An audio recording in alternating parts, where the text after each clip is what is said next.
Hello, welcome to Adyanthas home and kitchen. ఈరోజు breakfast recipe వచ్చేసి bun dosa, soft and spongy bun dosa, onion chutney and grapes. Bun dosa onion chutney combination చాలా బాగుంటుంది, తప్పకుండా try చేయండి. ఇంకా గ్రేప్స్ వచ్చేసి నేను ఈరోజు బన్ దోస కొంచెం హెవీ బ్రేక్ఫాస్ట్ అనిపించిన వాళ్ళకి కొంచెం ఇది తక్కువ తినేసి గ్రేప్స్ ఎక్కువగా తిన్నట్లయితే మనకి హెల్త్కి బ్రేక్ఫాస్ట్ రెసిపీలో రోజు ఏదో ఒక ఫ్రూట్ కానీ జ్యూస్ కానీ యాడ్ చేసుకున్నట్లయితే హెల్త్కి మంచిది కాబట్టి నేను ఈరోజు గ్రేప్స్ యాడ్ చేశాను.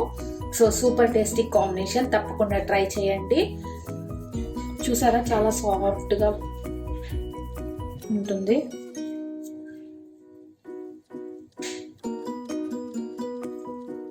చట్నీతో తిన్నట్లయితే చాలా టేస్టీగా ఉంది.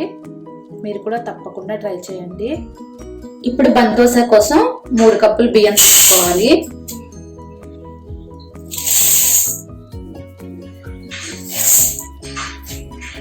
ఇందులో 1 టీ స్పూన్ మెంతులు వేసుకోవాలి.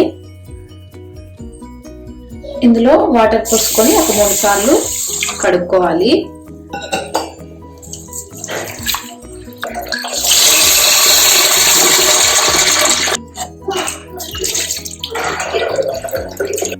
శుభ్రంగా కడిగిన తర్వాత సరిపడినంత నీళ్లు పోసుకొని ఒక 5 గంటల పాటు నానబెట్టుకోవాలి.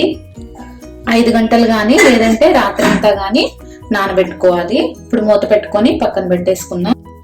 నెక్స్ట్ డే మార్నింగ్ నేను ఇది ఓవర్ నైట్ సోక్ చేశాను ఈ బియ్యాన్ని. ఇప్పుడు పక్కన పెట్టేసుకొని ఇందులోకి 1.5 కప్ అటుకులు తీసుకోవాలి. పచ్చి అటుకులు 1.5 కప్ తీసుకుంటున్నాను. వీటిల్లో ఒకసారి కడుక్కుందాం, ఇందులో డస్ట్ ఉంటుంది కాబట్టి ఒకసారి కడుక్కోవాలి. అటుకులను కడిగేసుకున్నాను, ఇవి పక్కన పెట్టుకుందాం. ఇప్పుడు వచ్చేసి ఇందులోకి ఒక 1.5 కప్ కొబ్బరి యాడ్ చేసుకోవాలి. అందుకోసం అని చెప్పి నేను ముందుగా కొబ్బరిని గ్రైండ్ చేసుకుంటున్నాను. దీన్ని ఇలా గ్రైండ్ చేసి పెట్టుకున్నాను.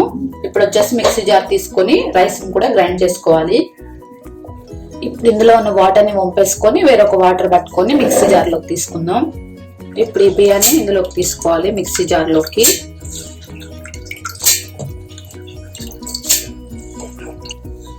అలాగే అటుకులు వేసుకోవాలి. నేను 2 సార్లుగా పడుతున్నాను మిక్సీ, సగం సగం. కొబ్బరి కోకోనట్ వేసుకోవాలి, 1.5 కప్ వేసుకోవాలి. సెకండ్ టైం 1/2 కప్ యాడ్ చేస్తాను. ఇప్పుడు వచ్చేసి మూత పెట్టేసి గ్రైండ్ చేసుకుందాం. ఇవి వచ్చేసి కోకోనట్ లో ఏ అయితే వాటర్ వచ్చేసాయో ఆ వాటర్ యాడ్ చేస్తున్నాను నేను. కొబ్బరికాయలు టేస్ట్ చాలా బాగుంటుంది. ఈ విధంగా మెత్తగా మిక్సీ పట్టుకోవాలి. మెత్తగా మిక్సీ పట్టుకొని వేరొక బౌల్లోకి తీసుకోవాలి.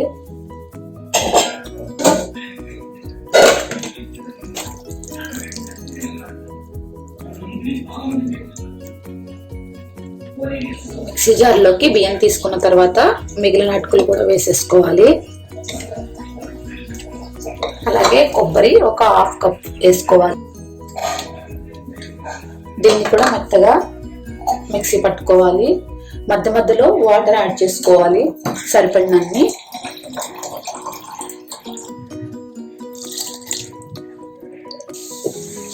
ఇప్పుడు దీన్ని కూడా ఈ పిండిలో యాడ్ చేసేసుకోవాలి, రెండోసారి పట్టిన పిండి కూడా. ఇప్పుడు ఇందులో సాల్ట్ యాడ్ చేసుకోవాలి. అలాగే 1 teaspoon baking powder add చేసుకోవాలి. ఇది నేను ఇన్స్టాంట్ గా ప్రిపేర్ చేస్తున్నా కాబట్టి బేకింగ్ పౌడర్ వేస్తున్నాను. లేదంటే దీన్ని ఓవర్ నైట్ వదిలేసినట్టయితే, అలా నానబెట్టుకున్నట్లయితే ఇది దోస పిండి లాగా పులుస్తుంది. ఇప్పుడు ఒకసారి మిక్స్ చేసుకొని దీన్ని పక్కన పెట్టేసుకుందాం.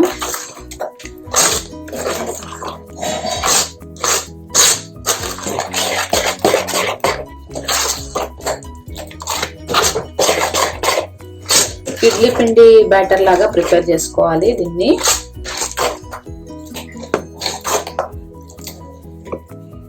ఇప్పుడు స్టవ్ మీద కడాయి పెట్టేసుకొని ఆయిల్ వేసుకోవాలి. ఇది చాలా ఇంపార్టెంట్ ఈ దోశలోకి.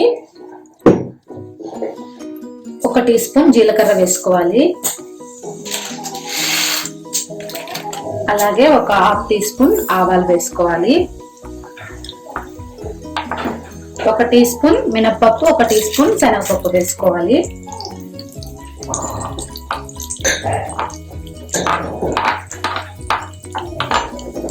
అలాగే చాప్ చేసి పెట్టుకున్న అల్లం వేసుకోవాలి 1 టీ స్పూన్.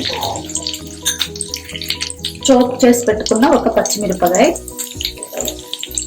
నేను కారం తక్కువ తింటాను కాబట్టి కొంచెమే వేస్తున్నాను. మీరు కావాలంటే ఎక్కువ వేసుకోవచ్చు. నేను కొద్దిగా యాడ్ చేశాను. అలాగే క్యారెట్ తురుము వేసుకోవాలి 1/2 కప్.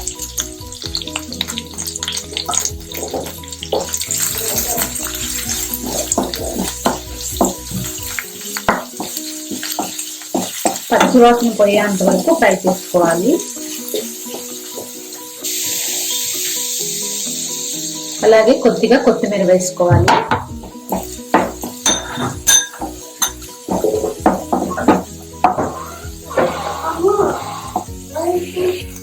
ఇది 2-3 నిమిషాలు ఫ్రై అయిన తర్వాత స్టవ్ ఆఫ్ చేసేసుకొని దీన్ని ఆ పిండిలో యాడ్ చేసుకోవాలి. ఇప్పుడు ఈ మొత్తాన్ని కూడా పిండిలోకి యాడ్ చేసేస్తున్నాను.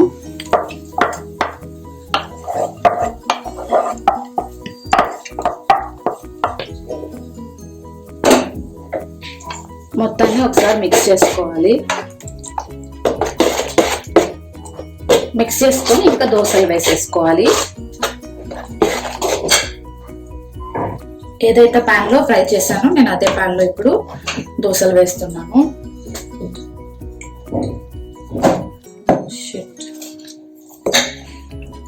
బన్ దోస అని చెప్పాను కదా, కొంచెం మందంగా వేసుకోవాలి. వీటిని స్ప్రెడ్ చేయాల్సిన అవసరం ఏమి లేదు. కొద్దిగా ఆయిల్ అప్లై చేసుకోవాలి.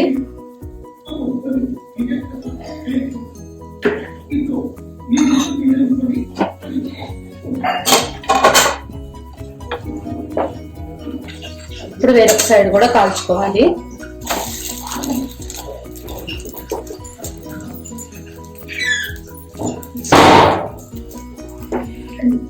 బన్ దోస రెడీ అయిపోయింది. ఇప్పుడు దీన్ని ఒక ప్లేట్ లో తీసుకున్నాం.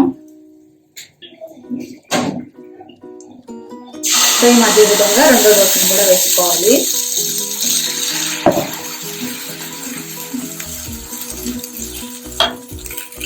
కొంచెం ఆయిల్ వేసుకోవాలి.